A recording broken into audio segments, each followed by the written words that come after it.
One of the points mentioned by Donald Trump is that he needs to do this, in his words, because of a greater Russian or Chinese presence around Greenland, particularly with Arctic ice floes melting, new routes opening up.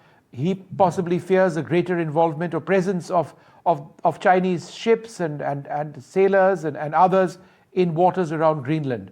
Have you seen anything of this sort so far? No, we do have no intelligence on Chinese activities in the waters. Of course, Russia is an Arctic state as well. We share the American concerns about keeping the area under control from both NATO and the US. So for us, we can solve this without the use of force. We can solve this through collaboration and deals between us and making sure that this scenario would not play out. And I also listened to the message from China that came out that said, well, we have no interest in moving forward in such a manner. So I think we can reach the wanted ambitions and goals without the use of force, but through investments, through putting more monitoring in place and making sure that we obtain the goals we're all agreeing upon. And correct me if I'm wrong, but America has had several military bases in Greenland for decades. And if there was a discussion to have more military bases, because Greenland is geographically important for their missile dome, their missile shield, then that's not something that Greenlanders would object to. We would welcome it. We have no objections, no. And therefore, what do you think this is really about? Is it about defense? Is it about Russians? Is it about the Chinese? Or is it about minerals?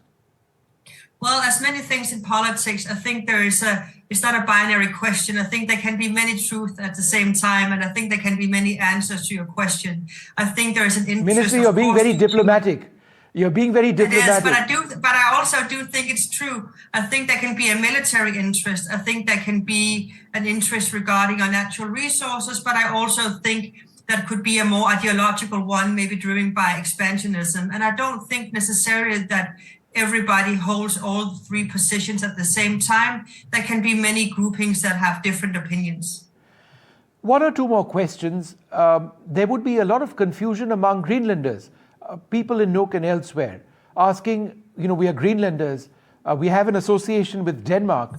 What's going to happen to me? How can you answer those questions? We are all baffled. We are all asking ourselves why. We are an ally to the US. Denmark is an ally to the US. We have been so for decades. We have welcomed American investments and has accepted the necessity for more monitoring of the Arctic. So I think we have been collaborating and being understanding all the way. So it's very difficult right now for Greenlanders to figure out what is at play here, because we feel to some extent that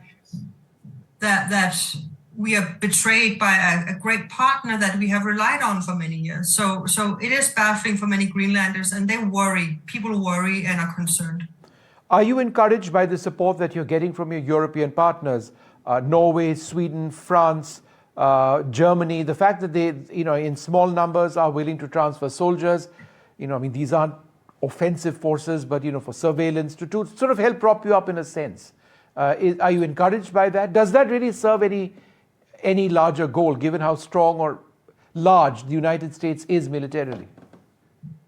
I think it's very heartwarming to see so much solidarity coming Greenland's way. We appreciate it. We welcome it. And I also commend you for your kind words in the beginning, in the intro. We are very heartwarmed by this. And even though it's words it still means a lot in a difficult situation. And we do think that the interest from NATO now to increase their activities are also welcomed. I think it has been maybe lacking for some time, and I think it's about time that we start to step up and show more force in our region. And we applaud it, and we are welcoming it.